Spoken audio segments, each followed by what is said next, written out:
Olá, Roraima, tudo bem? Eu sou Leôncio Monteiro e nós estamos começando mais um Papo M3 Realidades Políticas, trazendo os principais destaques do mundo político do nosso estado de Roraima para você. Passamos aquele período conturbado da eleição suplementar, a eleição da indefinição, que indefiniu mais ainda o cenário político no estado de Roraima, e agora estamos caminhando já dentro do período das convenções partidárias para a eleição ordinária, a eleição que acontece no mês de outubro, onde elegeremos deputados estaduais, deputados federais, governador, 2 senadores da República e o presidente da República também.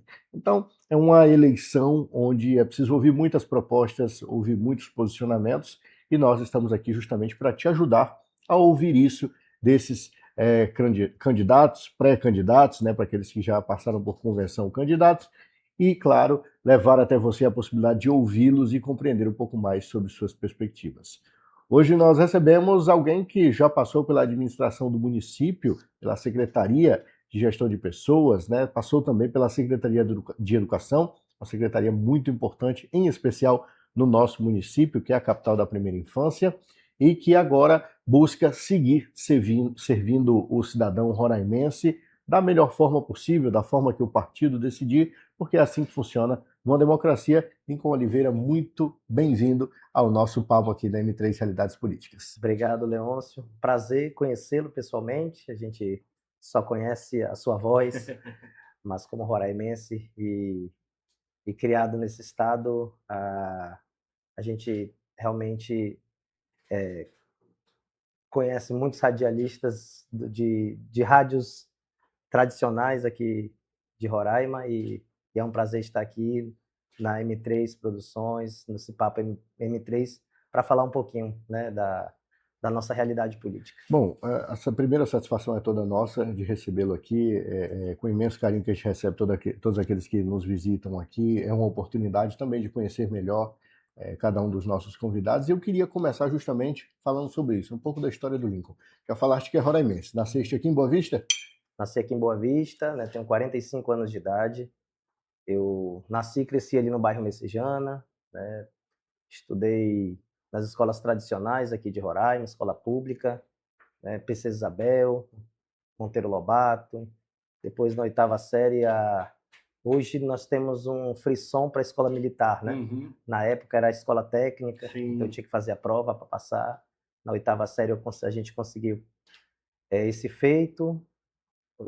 Fiz eletrotécnica na escola técnica, depois passei pela Universidade Federal de Roraima, sou contador de formação, mas em 2002 passo no concurso do Tribunal de Justiça, sou servidor efetivo daquela casa, né? E aí após isso tive uma jornada na prefeitura a partir da gestão do prefeito Arthur Henrique. Que legal. Para quem não sabe, escola técnica funcionava ali onde é o Instituto Federal, né? Depois foi Cefet e aí Instituto Federal.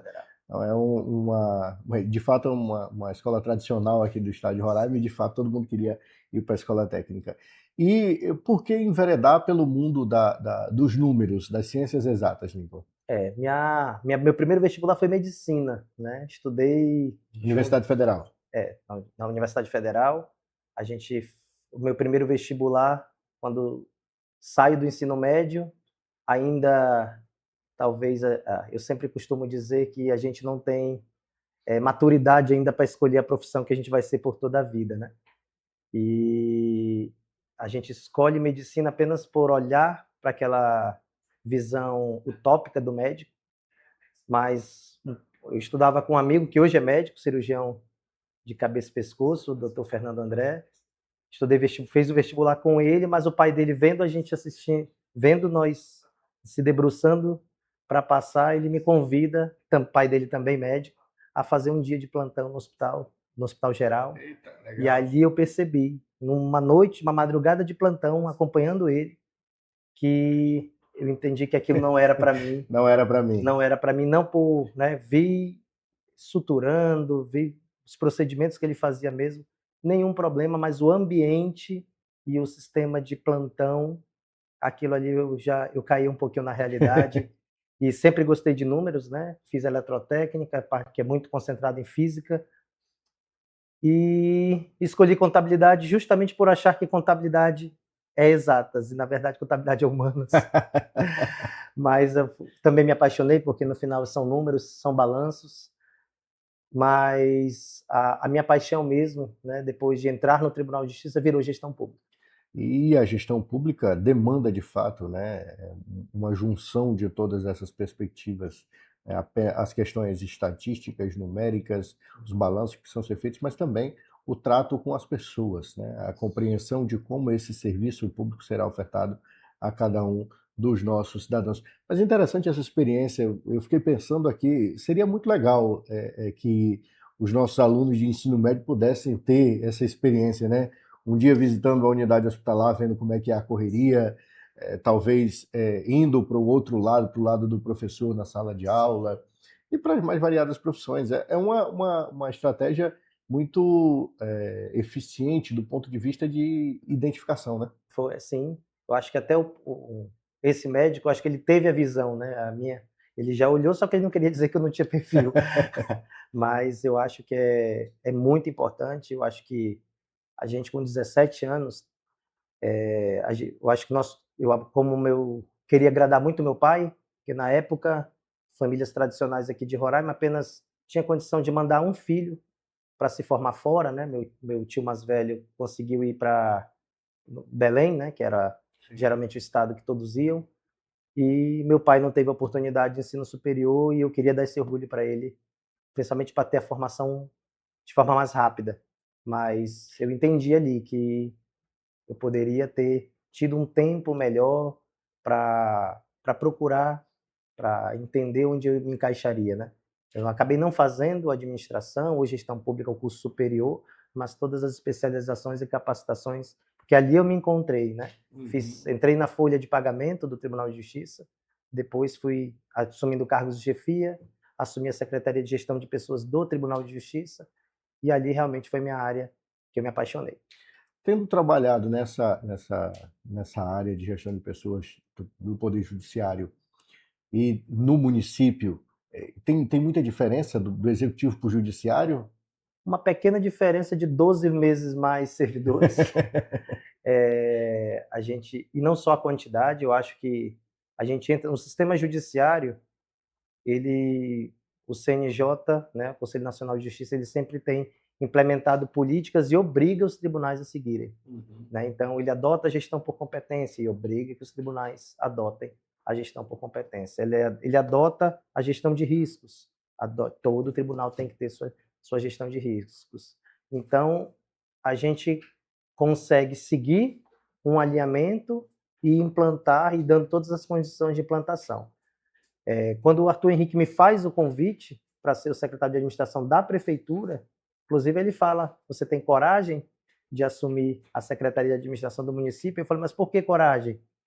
Uma, a quantidade de pessoas, e a outra é que você está indo para um ambiente mais politizado, né? Um ambiente que você vai ser cobrado, existe adversários políticos que vão lhe cobrar de uma forma que não deveria cobrar, que eu acho que a cobrança ela é necessária sim, principalmente da população, mas e a diferença estrutural quando você recebe, né, uma prefeitura de Boa Vista, né, ainda sem uma devida gestão documental, acho que a gente tendo que aprimorar coisas que a gente já recebe do Tribunal de Justiça quando você chega, aquilo já é uma política estruturada já há muitos anos.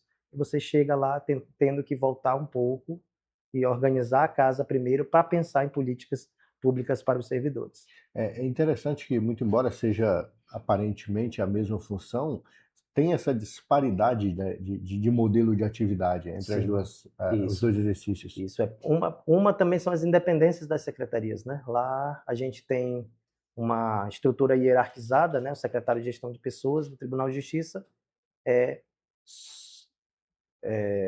subordinado ao secretário-geral. Nas secretarias da prefeitura há uma descentralização e uma independência, né, de orçamento, né, de estrutura organizacional. Então, essa adaptação ela foi necessário aprender para poder começar a efetuar o trabalho.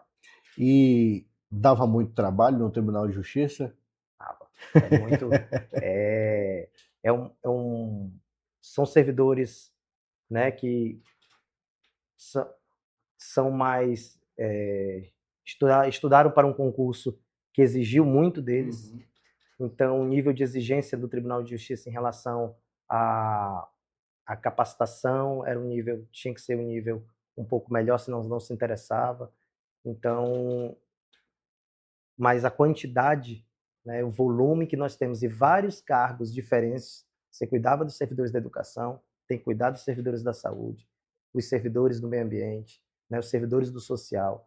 Então, são categorias que lidam com finalidades totalmente diferentes e a gente tem que nos adaptar a cada realidade. Então o desafio foi bem maior no município. Muito maior. Tem comparação, na verdade, foi um ponto essencial, né, para essa caminhada e para essa jornada que faz eu chegar aqui hoje. Que interessante. Uma perspectiva do que você disse é que o secretário da administração termina tendo que tratar com os servidores de todas as secretarias, né? Exatamente. Não é um negócio exclusivo da pasta dele, tem que tratar de todo mundo. Exatamente, entender cada matéria, né? A gente fez um trabalho em 2015 ou em 2022, finalizou em 24, que é estruturar todos os planos de cargos e carreiras de todas as categorias, né? E aí você tem que sentar com a categoria de professor, com a categoria da saúde, que envolve várias outras categorias. Então, é sentar com cada um, ouvir demandas, centralizar tudo dentro de um orçamento, que a gente não tem como inventar dinheiro, né? Mas a gente tentando estruturar e melhorar a carreira conforme cada realidade. E a gente teve que aprender de todas as carreiras. E nesse cenário todo, Lincoln, qual foi a primeira imagem que tu tiveste, falando agora do trabalho no município, do ambiente político? Tu falou que o prefeito Arthur te avisou sobre a diferença, sim, especialmente por causa do trato político. Qual foi o primeiro impacto? Exato. O primeiro impacto foi em relação ao orçamento, né? Você tem um orçamento do Tribunal de Justiça, você recebe um duodécimo, né? 1/12 do orçamento destinado do ano aprovado. A gente recebe mensalmente e tenta gerir ele mensalmente. Você vai para o ambiente da prefeitura. O primeiro impacto foi a parte orçamentária, mas depois a gente teve, e até um pouco decepcionante, né? Se lidar com a categoria, e aí a gente não coloca todo mundo no mesmo barco, mas muitos políticos que vinham tratar de projetos de lei que ele nem leu, né? Apenas, né, de repente, para tentar uma aprovação, pedindo outras coisas que não cabia dentro da aprovação de lei. A gente vai aprovar um concurso público, né? No Tribunal de Justiça a gente aprova, o presidente autoriza e está tudo ok. Um concurso público que é de interesse do município, que é interesse para a população, que quer ter a sua estabilidade. A gente mandava um projeto de lei, precisava aguardar, né? Tem um trâmite legislativo natural, mas ultrapassava um pouquinho esse limite, a gente tinha que chamar para sentar para conversar, correr atrás. Então, umas tratativas que desgastavam e você, no início, não entende por que segurar um projeto que não há porquê, né? A não ser que você tenha um erro formal, que pode também ser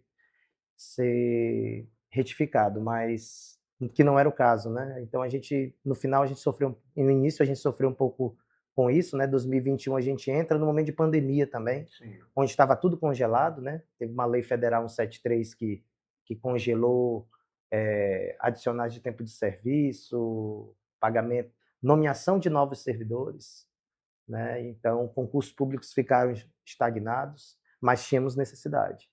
E aí foi quando a gente viu, não é proibido nomear servidor, é proibido aumentar o quadro de pessoal. Então a gente faz o levantamento antes da lei, quantos servidores tem, hoje nós temos quantos, e essa diferença a gente começou a nomear. Então a gente nunca deu tanta posse de servidores como no ano 2021, que era um ano que não podia nomear mais servidores. Mas então a gente teve que se adaptar, então aqui funciona assim, então a gente vai tentar desviar esse caminho e vamos tentar entregar o que foi nos solicitado, né? O Arthur sempre nos pediu, né, para fortificar os servidores efetivos, né, tanto valorização quanto a quantidade, né, a gente estava com uma quantidade defasada, mas voltando para a classe política, eu acho que foi decepcionante porque a gente às vezes espera as pessoas mais doutas, né, mais preparadas para lidar com e assim, algo que eu estudei só para aquele momento, né, em um mês, eu, né, eu fiz questionamentos e eu vi que muitas pessoas ainda não estavam nem preparadas para isso ou não era a intenção deles em tratar disso. E justamente de quem dependia o aval final para a realização daquelas ações, né? Exatamente. Mas a gente conseguiu enfrentar, a gente ultrapassou, né? A gente entra na prefeitura ainda com a bancada da Câmara, maioria de oposição, mas acredito que o prefeito, ex-prefeito Arthur Henrique conseguiu vencer essas barreiras também em relação ao trato político em si, né? Para que a gente pudesse avançar em outras políticas. E aí, Lincoln, é interessante que termina que o secretário também precisa ter esse trato político, né? Não dá para ser eminentemente técnico. Você precisa chegar, sentar para conversar, como você destacou, negociar com o vereador, explicar a situação para o vereador, né? Exatamente. O que ele quis dizer é porque eu ia virar um político, né? Porque o ser secretário é o político do executivo, né? Secretário é um cargo político, não é um cargo comissionado. Então, foi isso que eu tive que aprender e, na prática, o poder da articulação, né? Porque eu acho que a articulação é o segredo. Eu não posso só mandar um projeto e dizer que eu fiz a minha parte, né? Eu preciso fazer com que isso chegue até a ponta, né? E é isso que tentei montar uma equipe para que a gente monitorasse todo esse processo, né? Não só para concurso, mas qualquer gratificação, qualquer valorização, para que as pessoas não tratassem com politicagem algo que a gente estudou, fez estudo técnico, para entender que vai melhorar essa entrega para a população se a gente municiar o servidor de determinada gratificação, de determinada valorização específica para aquilo, né? A gente nunca tratou gratificação como um mero aumento remuneratório, né? Porque senão a gente aumentava o próprio vencimento, né? A gente tem que estimular determinado serviço, a gente tentava criar uma gratificação e a gente criou muitas gratificações, mas para que houvesse uma entrega efetiva para a população. Bom, isso é interessante, porque muitas vezes a gente imagina a administração pública como algo feito ali puramente do aspecto técnico ou do aspecto político, ou se determina que isso seja feito assim, ou se organiza para que isso seja feito assim com outro poder. Quando na verdade é uma mistura das duas coisas, né? Sim, Que sim. dá muita dor de cabeça, inclusive, Dá às vezes. muita dor de cabeça. Eu acho que a desburocratização, acho que ela é o segredo para muitas entregas, né? O serviço público ele é muito burocratizado, né? Então, até para você quer fazer um concurso público, que é para selecionar servidores, né? Você está numa empresa privada, você pega, gostei dele, contrato ele, né? Na empresa pública, você tem que fazer um concurso, mandar um projeto de lei. E aí, depois que está tudo aprovado, você faz uma chamada pública para verificar orçamentos de empresa, né? Fazer licitação. Então, a gente sabe que isso faz parte do protocolo administrativo público, né? Mas é muito burocratizado em termos até de fluxo de processo mesmo, né? Você entra, às vezes as pessoas estão mecanizadas, né, de uma forma e você tem que parar e pensar o processo de fora para entender como é que você chega nesse resultado. Rapaz, isso dá um trabalho muito grande. Um pouquinho. Você está falando só de concurso, quando a gente pensa em todas as outras áreas. E é uma atuação específica, né? Exato. Tem que ter uma equipe muito boa também, né? Tem, não, claro. Eu acho que a gente precisa cuidar de quem cuida, né? Os servidores é o que cuidam lá na ponta, mas quando eu cheguei, os servidores administrativos da prefeitura, eles tinham sido um pouco esquecidos também, né? Esquecidos no sentido de determinadas categorias elas vão conseguindo suas melhorias específicas, mas as pessoas elas acabam não dando valor para aqueles servidores administrativos ali que estão a mão na massa, né, fazendo esse trabalho burocrático para que as coisas aconteçam nas pontas. Então, foi os que mais tiveram valorização nos seus planos de cargos e carreira, não porque preferimos eles, mas porque eles estagnaram por muito tempo e a gente quis fazer uma repartição igualitária. Sim. E aí, como é que funciona esse processo de transição para a Secretaria de Educação do município? Para mim foi um grande susto. Eu já tinha passado um ano na Secretaria de Governo, lidando com todos os secretários, né, pensando em toda a máquina da prefeitura funcionando.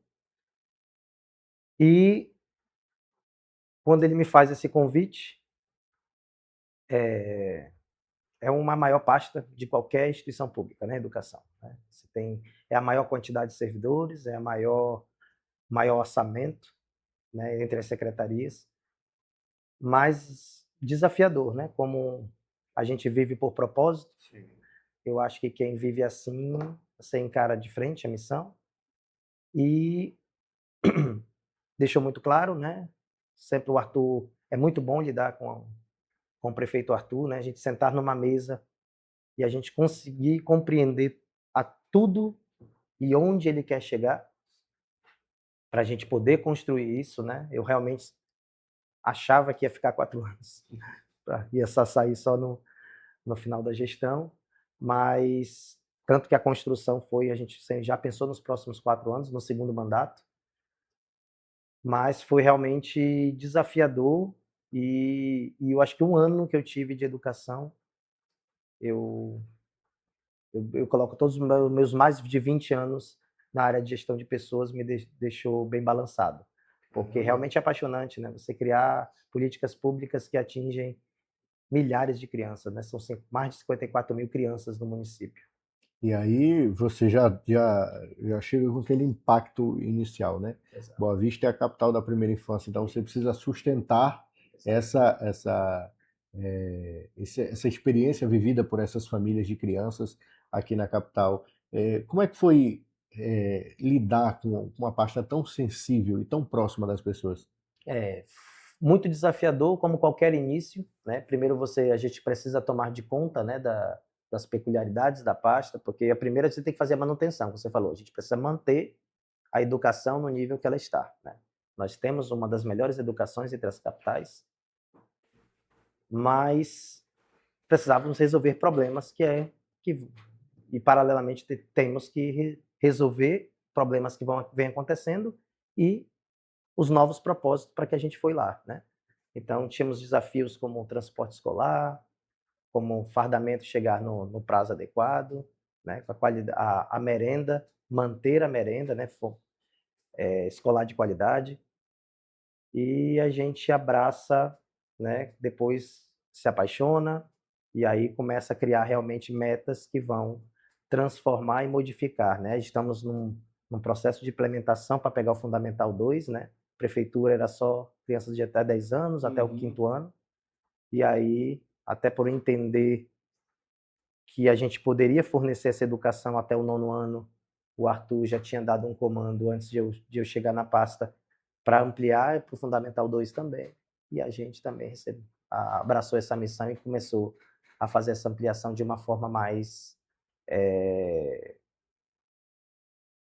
de uma forma mais firme, né? Interessante, né? Que essa perspectiva de precisar manter o alto padrão que tem e ainda evoluir o processo educacional. Como Isso. você disse, fazer o processo de expansão aí para até o 9º ano. Foi mais pesado do que a administração? Muito mais pesado, muito mais pesado.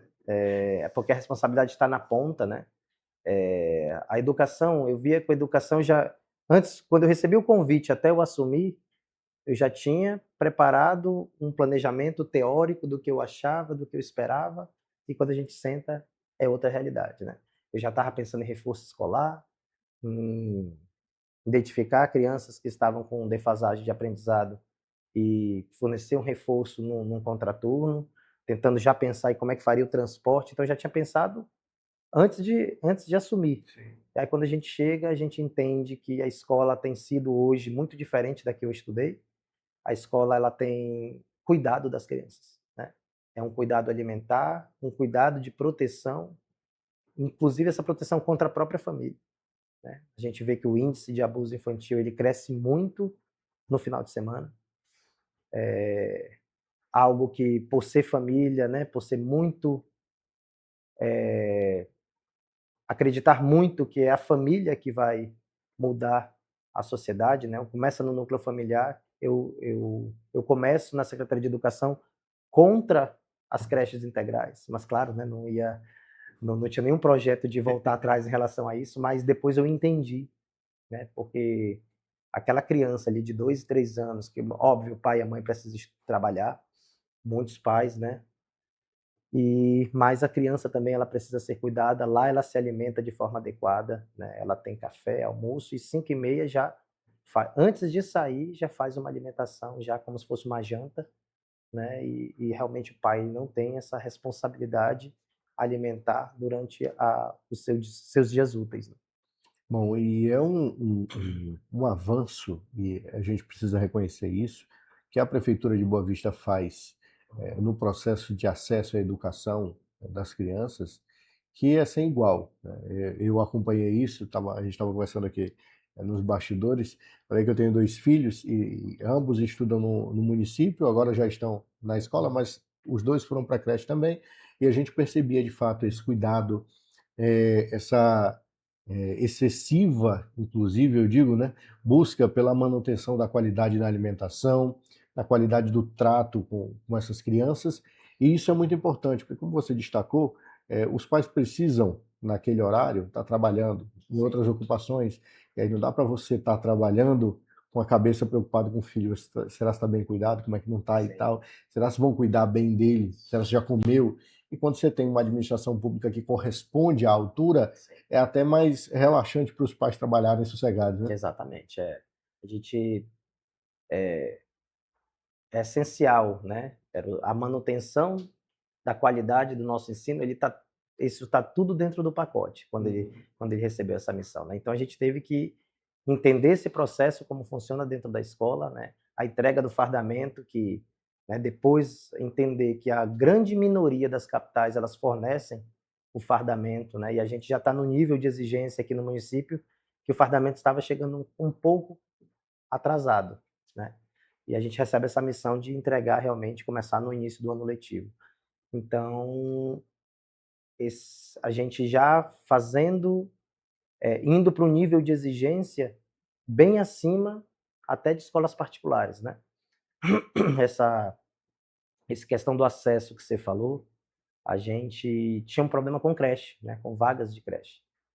Então, a gente recepciona aí, termina uma fila aqui em dezembro de mais de 1.700 crianças, né? Na fila, a gente abre para umas conveniadas, que a gente consegue reduzir para 200 crianças na fila de creche, e tendo vaga ainda, né? Só que as famílias preferindo continuar na fila para ter oportunidade de estar nas nossas escolas municipais, porque não queriam estar na escola particular.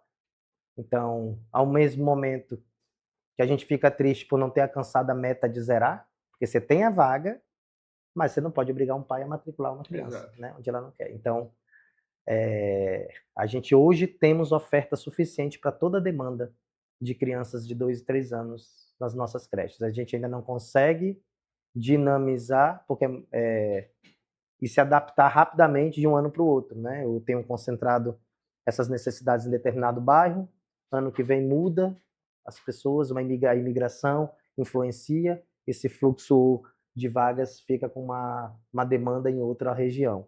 Então a gente tem que ficar adaptando, pegando conveniadas da região e tendo que fazer esse trato, mas a gente só não zerou e não cumpriu essa meta por causa, né, que os pais preferiam, gostam daquela escola específica e queriam continuar na fila para usufruir daquela escola. Interessante, Lincoln, esse ponto que você tocou, a prefeitura fazendo então o possível para expandir e levar mais vagas para essas famílias, mesmo firmando esses convênios com creches particulares, né? E a gente percebe como essa necessidade saiu da sociedade, como efetivamente foi resolvida pela administração, né? É isso, era uma demanda antiga, né, a gestão do Arthur, ela foi a gestão que mais criou vagas de creche na história, né, do município. A gente Nesse ano, a gente conveniou 18 escolas particulares, a gente inaugurou 4 escolas municipais de educação infantil, creche e pré-escola. Assinamos ano passado uma parceria público-privada, né, uma consultoria com o BNDES, para que a gente faça até 34 unidades escolares de educação infantil, para atender agora toda a região e a gente não ter a necessidade. Vai fazer o estudo, né? O estudo é até 34, é o estudo que vai dizer quantas precisam para a gente realmente eliminar qualquer riscos, né, desse número fugir de novo das nossas mãos, né? Só uma dúvida, esse desequilíbrio se deu por causa do processo migratório também? Contribuiu? Também. Ah, tá. Nós temos 17% da nossa rede são de Puxa imigrantes. vida, é muita gente. Quase 1 para cada 5 crianças, né? Puxa vida, é. Muita, então a gente a gente conseguiu, né? Eu entendo que a gente entrega, né, a educação com esses números muito bem definidos, né? Os pais cientes, né, de que existe vagas em outras escolas próximas mesmo. Tem escolas que são 2 quadras, mas não é a proximidade, é a qualidade da nossa educação que está acima das escolas particulares aqui no município, né? Isso, claro, não é a mesma coisa quando você vai pegar ensino médio, né? Que você vai ver a qualidade escolar. Hoje as particulares estão bem acima, mas na educação infantil até 4ª série os pais ainda procuram, porque é uma educação e todos os serviços da escola são pensados na primeira infância, né? Uma prateleira que você coloca, ela é colocada a 90 centímetros para que a criança tenha a própria iniciativa de. Então, ela tem toda a construção, desde a obra, a gente faz ela pensando nessa cultura da primeira infância que enraizou em todos os secretários, né? Todos os secretários, eles têm que passar por uma capacitação de primeira infância na prefeitura para a gente poder adaptar esse modelo para onde a gente estiver, em qual pasta a gente estiver, a gente lembrar que é dentro desse conceito e desse eixo. Bom, e a partir de toda essa experiência, Lincoln, vivenciando todo esse ambiente ali da vida política na administração, onde é que surge a ideia de mudar de poder, né, ir para o poder legislativo na posição de um cargo eletivo? Como é que surge essa proposta? Foi ideia sua? Foi mais uma vez do prefeito Arthur Henrique fazer mais esse desafio? Você acertou. Eu realmente, né, quando você passei 18 anos no Tribunal de Justiça e você acaba virando um ser apolítico, né?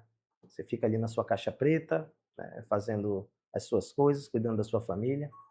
E quando você vai para o instituto mais politizado, né, a prefeitura, a gente começa a entender como funciona todo o sistema, que é possível a política pública chegar, né? Foi muito gratificante trabalhar com o Arthur, porque ele tem uma política de entrega, né?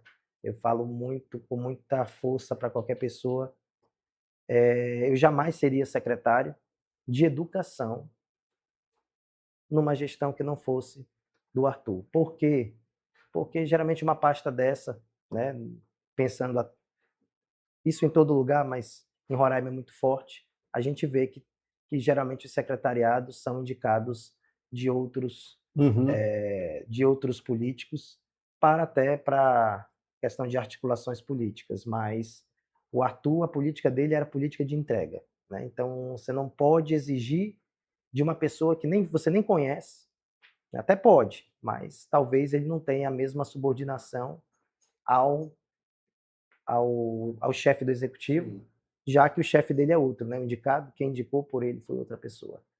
Então, eu acreditei, né, nesse processo, né, rejeitei o pedido inicialmente por não me ver político, mas ele me lembrou que eu sempre fui, desde que eu entrei na prefeitura, né? Apenas fiz uma política, né, uma política técnica, né, uma política de entrega, E agora, no legislativo, ele como governador, ele vai precisar de pessoas que pensem da mesma forma, né? Então, ele convida outros secretários para sair da prefeitura junto com ele, descompatibilizar.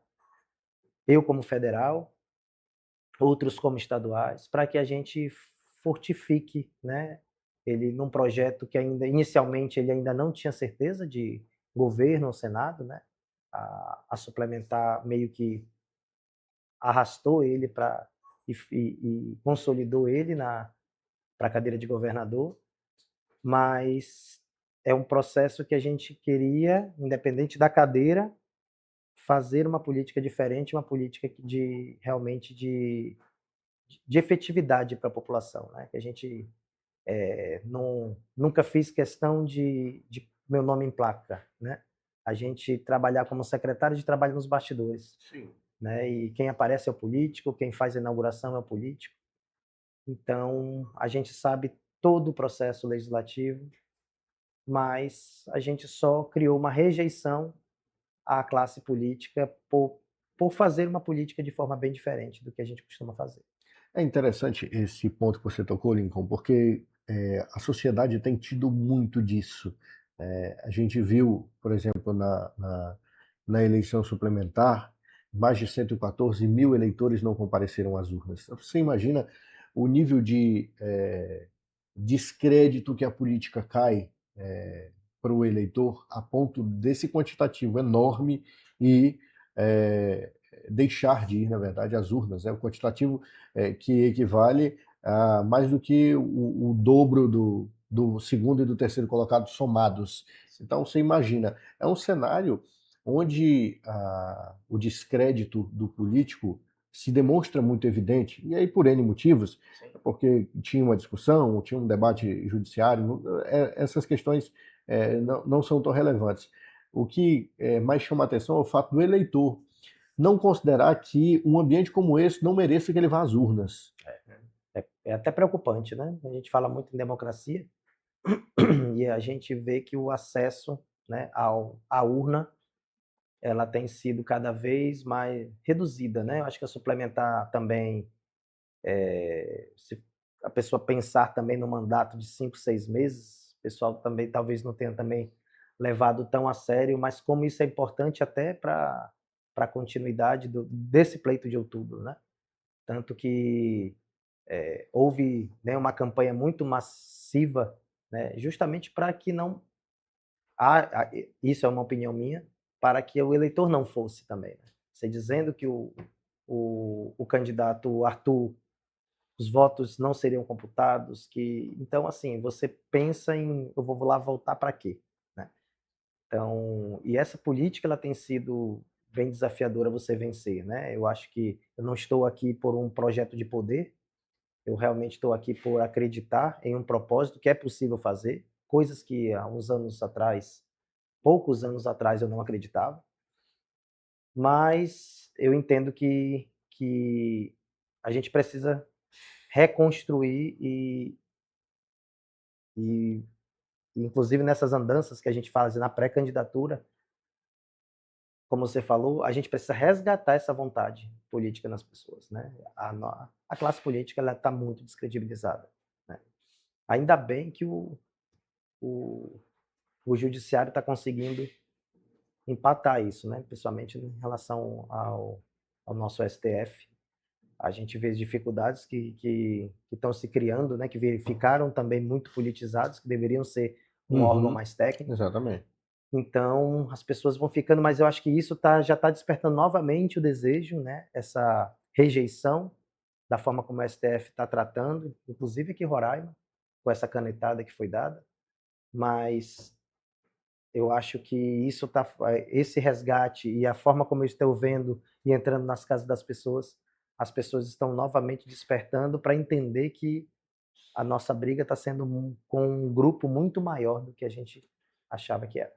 E do ponto de vista de orientação política, Lincoln, a gente sabe que o PL, historicamente, foi sempre um partido tido como liberal, mas nunca tão claramente posicionado à direita como atualmente. seja por causa da família Bolsonaro no partido, da influência com o Valdemar da Costa Neto. E como é que nesse cenário tu te identifica? No aspecto mais liberal ou firmemente posicionado à direita?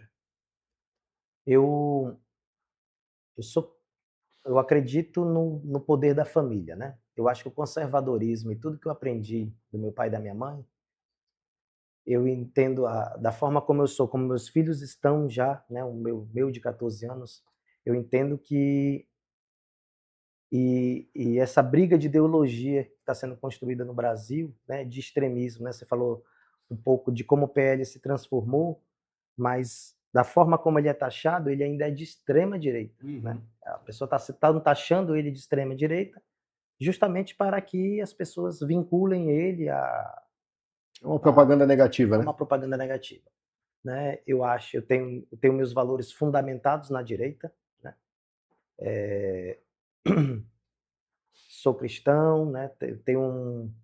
Entendo que a família é a base da construção. Se a gente não fazer pública para cuidar lá do jovem, né, não acredito mais que minha geração a gente vai conseguir fazer uma transformação que atinja a nossa geração, mas tem que ser feita agora para que esse jovem usufrua quando tiver adulto, né? Esses valores eles estão é, contra o aborto, né? Acho que o governo federal está muito politizado em relação à ideologia, Sim. né? E eu acho que a gente nem está mais falando de política pública. Você vai no Congresso, né? Você vai lá na Comissão das Mulheres, é apenas um discurso ideológico. Não estou vendo política pública nenhuma sendo discutida, sendo votada. E eu acho que essa briga de ideologia, né, esquerda-direita, apesar de ter meus valores concentrados na direita, eu acho que o que muda a realidade de uma pessoa é a política pública chegando dentro da casa dela, né? E eu acho que isso está desvirtuando, né, essa coisa do conceitual. A Sim. gente fica muito no mundo do conceitual. Claro que esse conceitual pode virar, né? Por exemplo, eu fico monitorando homeschooling, monitorando algo que conceitualmente eu acho muito interessante, aborto, que eu acho que é algo que acho que tem dias contados para ser legalizado, né? A implementação, liberação de algumas drogas. Precisa, eu acho que a briga de ideologia acaba vindo, estando linkado diretamente com essas políticas, com essas legalizações que querem fazer, mas eu acho que o que o estado de Roraima está precisando hoje, andando pelo interior, né, que sendo daqui, vendo que algumas localidades a gente olha como moleque, vendo as coisas do mesmo jeito e sem, né, aliás, piores, né, porque as coisas vão piorando e as pessoas não vão dando manutenção. Então, eu acredito realmente que a gente tem que pensar, sim, no que estão discutindo a nível Brasil, de Congresso Nacional, mas a gente precisa resolver alguns problemas que estão aí, escolas com 6 anos sendo reformadas, alguns interiores que não está tendo aulas remotas ainda. Acabou a pandemia, já ia há mais de 4 anos. Né? 2022 acabou. Então, são situações que ninguém está dando importância. E Lincoln, o desafio então é uma cadeira na Câmara Federal, Isso. como deputado federal. Como é que você imagina esse cenário lá em Brasília? A gente falou aqui sobre o ambiente político, sobre a disputa que existe na política quando a gente sai do poder judiciário, né? Teoricamente seria um poder apolítico. De repente você vai para a capital federal, onde treta política é o que não falta. É o que não falta, né? Eu lembro de Tropa de Elite 2. É verdade. Um ambiente desafiador, né? Acho que o desafio tem sido, né? Uma marca aí desde 2021 que eu tenho enfrentado. Eu acho que o ambiente tudo vai depender do presidente que foi eleito. Acho que isso Isso muda influencia muito muito, né? demais, né? Vai mudar toda a conjuntura, né? Centrão, se organizando, esquerda e direita, dependendo, né, de quem ganha o pleito, né? Então, acredito que essa adaptação na Câmara, não pretendo morar lá, né? Obviamente, preciso estar lá, né? Não quero ser um deputado ausente, preciso estar, a gente está de olho no que está sendo tratado lá. Tem projetos de lei bem importantes sendo tratados naquela casa, eu acho que a gente precisa monitorar, mas muitos projetos que não não há uma entrega efetiva, né? Eu acho que a gente às vezes discute muita lei que tem pouca efetividade na vida da população. E eu acho que é isso, né? Pensando só em Brasília, eu acho que esse enfrentamento ele vai ser muito de acordo com quem será o nosso presidente, né? A gente acredito que não deve fidelizar mesmo Flávio Bolsonaro, né, como nosso candidato do PL, mas se a gente espera aí uma mudança de, de executivo para que o legislativo possa, né, nós que acreditamos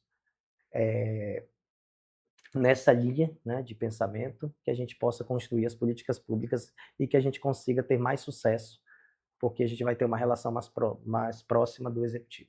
Olha, vai ser uma briga grande, viu, naquela capital federal. Quem acompanha aí o debate político em Brasília vê muito disso, inclusive que tu citou. Tem muito projeto de lei que é muita firula, é uma pirotecnia enorme para algo que não vai ter efeito prático, né? E esse desgaste na imagem do Congresso Nacional, e eu digo desgaste por quê? Porque o cidadão não é mais bobo, né? O cidadão não sabe o que está acontecendo. O brasileiro sabe quando ele está sendo chamado de otário. Eu sempre digo isso, né? O brasileiro sabe quando ele está sendo chamado de otário. O cara está querendo fazer um migué só para convencer ali o negócio para inglês ver.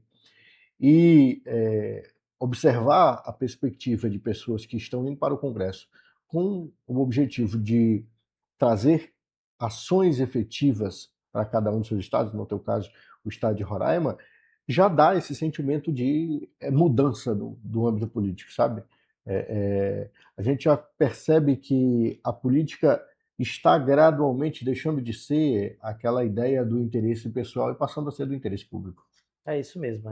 Eu acho que quando a gente faz uma política pensado em atender a necessidade da população, realmente, né? Você falou, Lincoln, qual é o teu plano de governo, né? Eu tenho os eixos muito bem definidos, né? Educação, para mim, é o ente transformador de qualquer sociedade, né? A gente vai precisar focar nisso, né? Ter o empreendedorismo pensando nos jovens, né? Meu pai foi comerciante a vida toda e dentro daquele modelo que a gente conversou, né? Dentro do que eu vivi, dentro do comércio, né? Tomando conta do comércio do meu pai desde os 10 anos de idade, eu acabei criando a rejeição porque a gente não queria estar lá. E às vezes a gente não teve essa capacitação, talvez no ensino médio, quando a gente falou daquela questão de o que eu quero ser para o resto da minha vida, às vezes a criança ela precisa, o jovem ele precisa ter contato com alguns eixos, né, como o empreendedorismo, porque é isso que vai ser realmente atender a necessidade. Né? Ninguém rica sendo concursado, sendo servidor público. Não deveria, pelo menos. Então, mas o empreendedorismo faz ele mudar de realidade, mudar de perspectiva. Então, tem eixos que eu acredito muito que se a gente construir uma política, né, dentro, né, tem princípios contábeis, né, que você não pode misturar teu patrimônio com o patrimônio da empresa. E eu vejo que muitas empresas, pequenos negócios, né, não vão para frente por causa disso. Né? Você compra por 4, vende por 8, mas pega os 8, gasta tudo, não tem mais o 4 para comprar de novo e conseguir fazer essa geração e essa ampliação de renda, porque as pessoas não têm essa capacitação, esse know-how para tocar o seu negócio, né? A questão das finanças. Então, tem algumas coisinhas que a gente já tem identificado dentro de outros eixos que para a gente não estava muito claro, mas a gente acho que construir uma política pública que realmente priorize 4 anos, né? Senão jamais vou chegar e prometer achando que tudo vai estar mil maravilhas daqui a 4 anos depois do meu mandato. Mas trabalhar o suficiente para mudar o necessário, pelo menos, né? Exatamente, o que for mais importante. Bom, você falou sobre a priorização da educação, é um ponto que cada vez mais tem sido discutido. Eu sempre digo aqui, as três grandes dores dos brasileiros é saúde, segurança pública e educação. E no aspecto da educação, muitas vezes a gente observa essa carência, essa eh, omissão em certa ótica do poder público num tratamento educacional com mais qualidade para o aluno, mas também para o professor, né? Durante a eleição, entrevistando os candidatos, eu falei com um dos candidatos e esse candidato me dizia que era contra as escolas militarizadas, porque achava que aquilo era ruim, que tolhia a criatividade e a liberdade de pensamento dos alunos, né? E aí a pessoa até disse, na nossa época não precisava disso para ter disciplina na escola. E eu brinquei, na nossa época a gente não dava cadeirada em professor. Então, são dois aspectos muito distintos, né? É isso, por isso que a gente fala muito daquela base familiar, né, inicial, porque na nossa época, se o nosso professor chegasse e falasse sobre a gente, a nossa conduta dentro da sala de aula, não existia a minha versão. Uhum. Quer dizer, a versão do professor era suficiente para o nosso pai resolver, nossa mãe resolver. E a gente tirou muito o crédito do professor dentro de sala de aula, a gente desempoderou, e esse é o empoderamento que eu acredito, né? Não é esse empoderamento teórico que o pessoal quer criar, né? A questão da autoridade, né? A gente passou a rejeitar as autoridades, né? E professor sempre lidou, nós sempre fomos educados que o professor era autoridade dentro de sala de aula. Na minha época, nem o gestor da escola, ele pedia permissão para o professor entrar na sala, para fazer um comunicado. Tenho essa lembrança muito clara. Sim, é verdade. Nessa, e isso me dava mais respeito ainda ao professor. Hoje não. Né? Hoje, se você não pode nem dar uma conduta de repreensão à criança, dizer que ela está fazendo é errado. Né? O conceito de certo e errado não muda. Né? E as pessoas querem, não pode dizer certas coisas, porque o pai vai chegar com um leão para defender o seu filho acima de tudo, ele sempre vai estar certo. Então, algo na família, na condução disso tudo mudou. Né? É estrutural e eu acho que a gente precisa resgatar um pouco disso.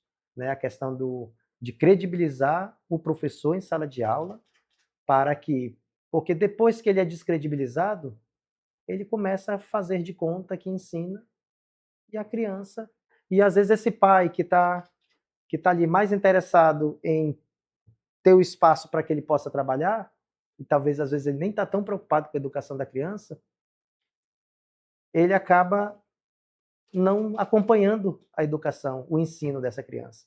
Então a criança cresce sem o ensino devido, né? Eu, na minha época de concurseiro, comecei a passar em todos os concursos, escolhi o tribunal.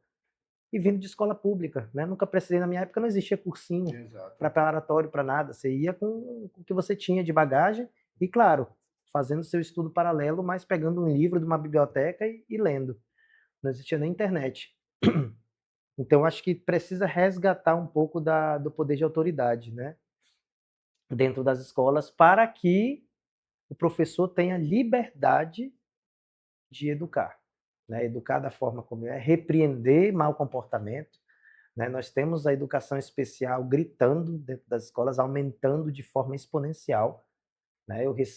Eu recebo a escola com 3.300 crianças, finalizo o ano letivo com 4.000 e começo o ano letivo de 2026 com 4.400 crianças de educação especial. Né? Eu vejo de forma muito clara que há laudos feitos por médicos que não têm a expertise, apenas você chega aqui e começa a falar do teu filho, ele tem TEA nível 1. E aí e eu preciso arrumar um cuidador, essa criança ela já tem agora um laudo que coloca ela como uma criança especial e que precisa de um cuidado especial e que acaba que o comportamento dela Você como é tem que eu uma vou dizer? flexibilidade maior com ele, Flexibilidade né? maior com Uhum. ele, e aí e começa a dar algumas liberdades que, tirando um pouco da autoridade também do professor, porque aí você cria uma sala de aula com vários adultos dentro, porque eu preciso, tem crianças que precisam Sim. de um cuidador só para ela, pelo nível de exigência. Então a sala de aula está ficando,